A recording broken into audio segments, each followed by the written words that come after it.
É só um exemplo que eu vou dar, que passou há pouco tempo agora na televisão, em que contratos e mais contratos, e veja, setor de saúde, foi no Rio de Janeiro isso, né? Em que fazia-se contratos e mais contratos, porém estava estipulada uma comissão, que cada um ia ganhar 15, 20, não sei quantos por cento, porque aquele contrato que deveria valer 100, já ia para 150.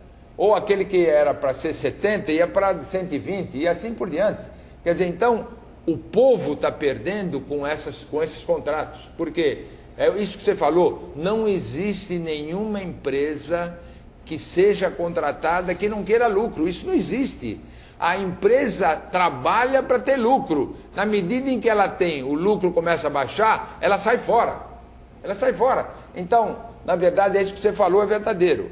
O Estado não faz treinamento, não contrata pessoas, ele quer cada vez menos servidores públicos. Aliás, se nós verificarmos a nossa estatística, isso provada já, o Brasil é um país onde o menor índice de servidor público relativo à sua população é no Brasil.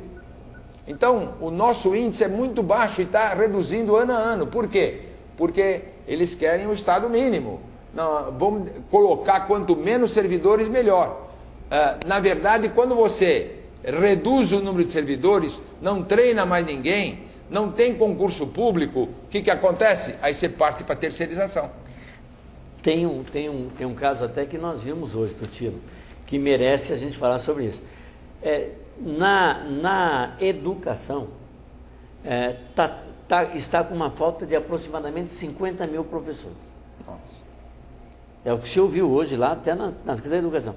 Eu pergunto, então, se faltam todos esses professores, e aluno não falta? Não. As classes devem estar superlotadas. Sem dúvida. Portanto, o professor que está lá na classe está com péssimas condições de trabalho. Claro. De educar aqueles alunos ali. Claro, sem dúvida, sem dúvida. É um exemplo de que não há preparação, não há nem funcionário do Estado. Aí vai fazer o quê? Terceirizar a educação também? Pois é. Só falta isso, né? Só falta terceirizar a educação, o judiciário, a fiscalização, a polícia, né? A segurança como um todo. Então, não está faltando muito, porque tudo está caminhando para isso. Tudo está caminhando para isso. Na verdade, o Gozzi falou em educação. Quer dizer, nós que acompanhamos tantos anos os orçamentos, os planos de governo, as leis de diretrizes orçamentárias, todo governante que entra diz assim, a minha prioridade é a educação.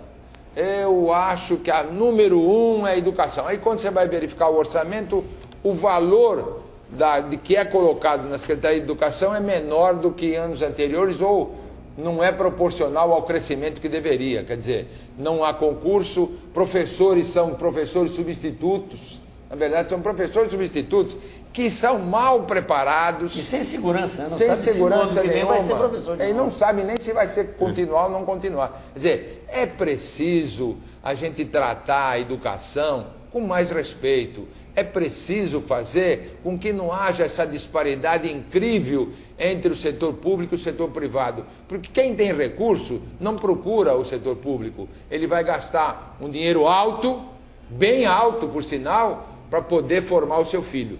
Mas aquele que não tem o recurso, ele parte para o ensino público e esse ensino público é de péssima qualidade, que precisa ser dado uma maior prioridade por todos os governantes que passam por aí. Agora, o seminário tratou de outros assuntos também. Isso, né? Então, além da terceirização, nós falamos de previdência também, que é um assunto que já debatemos aqui, e falamos da PEC 555, mas debatemos, inclusive, nós também, em função do seminário, estamos pensando com o nosso diretor jurídico, Júlio Bonafonte, nós estamos pensando em fazer um manual para orientar todo o serviço público, todo o servidor público, como funciona a Previdência, como é que você tem que pagar isso ou pagar aquilo, quanto tempo por causa disso ou por causa daquilo. Tem que haver, hoje, ninguém acompanha isso. Então nós vamos fazer um manual e esse manual vai realmente orientar o servidor público da mesma forma que nós fizemos o manual, Gozzi, esse manual que está tendo, graças a Deus, uma repercussão incrível, que nós fizemos 1000 manuais e já estamos 100. Ainda bem, se for preciso vamos fazer mais. Por quê? Nós espalhamos em todo o Brasil... Sobre o orçamento. Sobre o orçamento. Sobre o orçamento entra plano plurianual, lei de diretrizes orçamentária, orçamento anual e lei de responsabilidade fiscal. Inclusive, muito ligado a você, servidor público, porque existe a lei que não permite que se dê aumentos de vencimento por causa da lei de responsabilidade fiscal. Então nós temos que tratar isso com mais carinho, porque não pode exigir, por exemplo, que a educação não tenha um aumento de vencimento por causa da lei de responsabilidade fiscal. E, na minha opinião, educação é investimento e não é despesa de custeio, como todo mundo fala. Então, esse manual que a gente fez foi distribuído, o Góes já levou 100, que ele vai distribuir para as suas unidades, e nós distribuímos para o Brasil inteiro. Está havendo um movimento muito bom e isso vai fazer com que haja treinamento para que as coisas possam também ser melhor conhecidas e o servidor saiba em que hora ele tem que ir no executivo, em que hora ele tem que ir no legislativo, em que momento ele tem que fazer a emenda,